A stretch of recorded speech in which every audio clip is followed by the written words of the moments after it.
The Class 48s and 58s are early GWR classifications for an updated design of the old Victorian 517.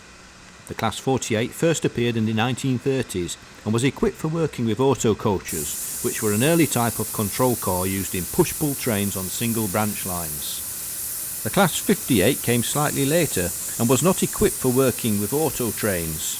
Only 20 of them were built, and the last one, 5818, was withdrawn from service in 1959.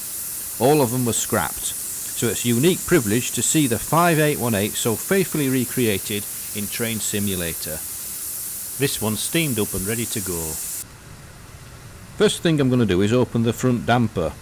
When the train gets going, this will provide a nice draft for fire, making it burn hotter.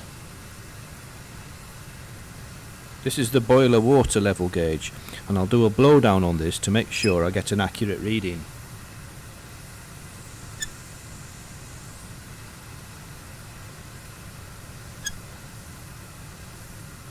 It's a bit hard to see, but this is showing the boiler as half full. Let's check the firebox. It's quite a dark cab and there's no light, so opening the firebox doors makes a bit of light so you can see where the levers are. And we can look right inside and see, in this case it's burning a bit low, so we'll chuck a bit of coal on that. Use R and Shift R to control the shoveling rate. Right, let's put some water in boiler.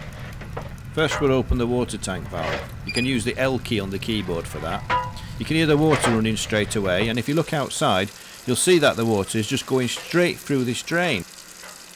To get that water in boiler we have to open the live steam injector and set it to the right position. So you twist this lever here, and as you twist it you'll hear a sound when it starts filling the boiler. There you go. And we'll leave it like that for a minute or so. Let it fill up.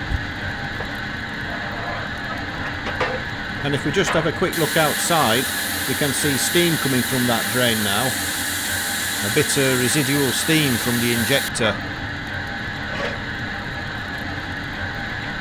I think this is probably the time when an engine driver would make a cup of tea with waterfront boiler like.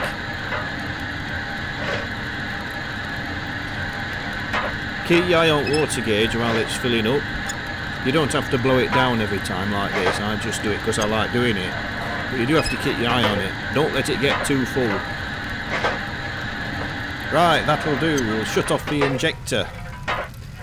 And don't forget to shut off the water valve or you'll be losing water from the tank. Let's have a quick look at these gauges. The boiler pressure's the one in the middle and it's just past the red line, which means we're ready to go. First thing I'm going to do is open the cylinder cocks. That'll make sure that when we get going, steam pressure will drive out any water from cylinders. I'm going to set the reverser now to nearly full.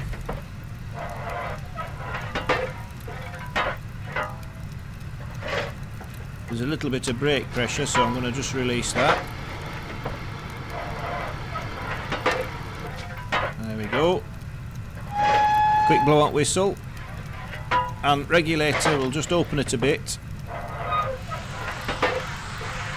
Once we get going, we'll just move it back a bit. So steam has time to do its work. Right, needs a bit more now. And back a bit again. Close the cylinder cocks.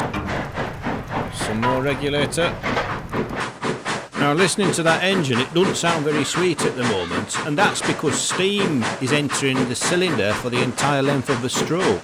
You need that to get going, but once she's moving you need to cut it off earlier, and that's where the reverser comes in. We just knock regulator off a bit, and then we lower reverser to about 50%, and you can hear the engine picking up already. I'll just ease that regulator back up. She's accelerating a bit now, but eventually she'll stop accelerating again. And when that happens, just ease back the regulator a bit and lower the cut-off point even more. There's an ideal setting for cut-off point, and usually it's between 25 and 30%, but it depends on a lot of factors like how much weight you're carrying and whether you're going uphill or not. And that's about it. All you need to do now is keep an eye on boiler water level, don't let that fall too low. And also keep an eye on firebox as well. In the next video I'll show you how to deal with a downhill gradient.